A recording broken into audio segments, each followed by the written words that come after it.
안녕하십니까.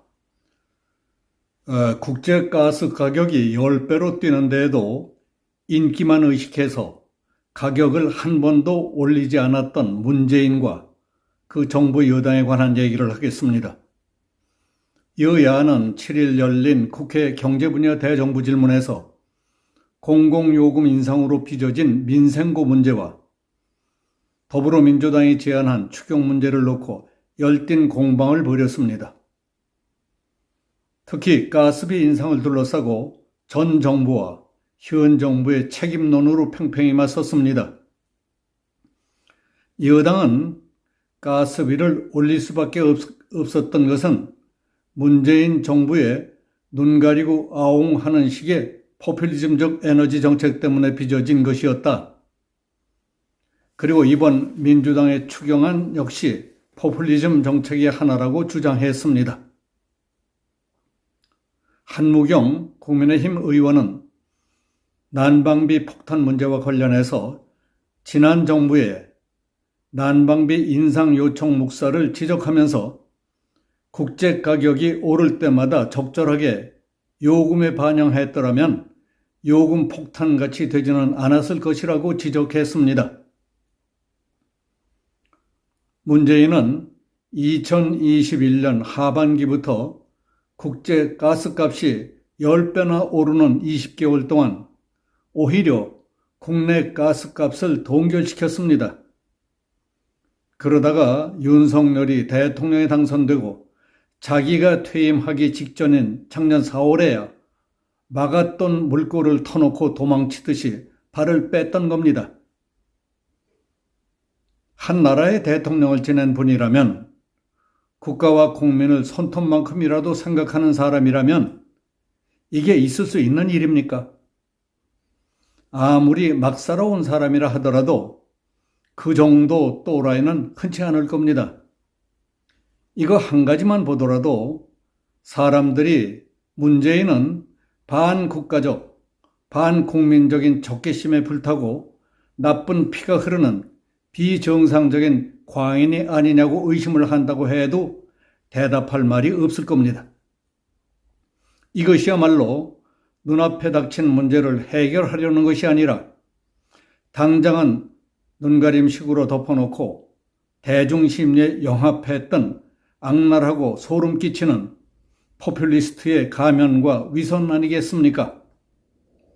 문재인은 임기 5년 동안 10차례나 추경을 해서 퍼주기를 하다가 나랏빚 늘린 것만 5년 동안에 400조 원을 훨씬 넘겼습니다.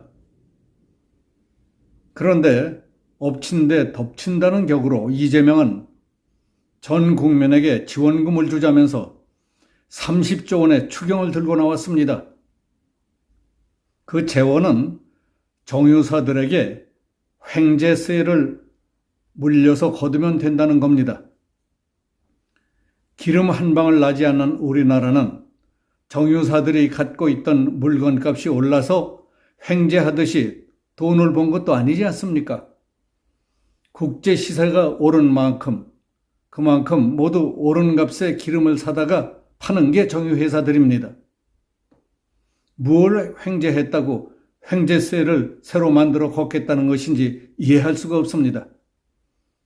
그래서 가령 물가가 연쇄적으로 뛰고 빚만 늘어나면 그 뒷감당은 어떻게 하겠다는 것인지 그런 대책은 일체 없습니다. 그런 문제가 파생되고 확산되면 그것을 공격해 정권을 빼앗겠다는 속셈입니까? 그리고 지금 민주당은 시침이 뚝 따고 가스값 폭등과 물가 인상 등 모든 문제를 현 정부의 무능 때문이라고 덮어씌우고 민생 지원 필요성을 강조하며 오히려 생색을 내려 하고 있습니다. 이는 민주당이 개발을 한 것인지 어디선가 귀띔을 해준 것인지는 알 수 없지만은 흔히 써먹던 포퓰리즘의 전형적인 공산주의 선동선전 수법까지 가미한 새로운 정치 기법의 등장 아닌가 해서 소름이 끼칠 정도입니다. 홍석준 의원은 문재인 정부가 보험료율을 인상하지 않았기 때문에 기금 고갈 시점이 앞당겨졌다. 이처럼 공기업 적자의 가장 큰 원인은 문재인의 포퓰리즘 정책들 때문이라고 주장했습니다. 전기, 가스, 수도요금의 경우도 문재인 정부 때 공공요금을 억누른 부작용 때문에 지금 나타나고 있는 겁니다.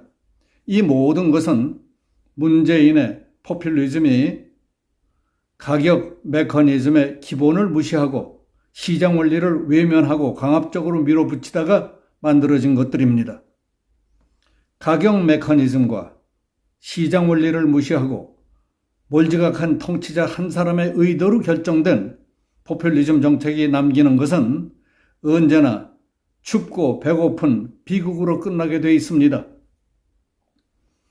문재인이 그동안 저질러온 국민 눈가림 정책과 이재명, 더불어민주당이 써먹고 있는 무조건 돈 뿌리기식 사탕발림 정책을 보며 오늘날 남미의 아르헨티나와 베네수엘라의 망국적 모습이 눈에 선합니다. 아르헨티나와 베네수엘라는 남미에서 잘 사는 나라로 손꼽히던 부자 나라들이었습니다.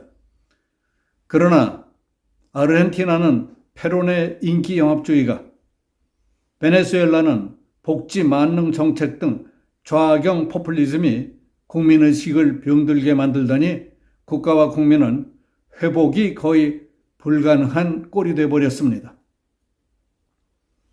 우리도 좌파 정권이 저질러온 툭하면 돈 퍼주고 선거 때면 선심 쓰는 우민 정책과 한없이 불어나는 사회복지 제도를 바로 잡아야 합니다.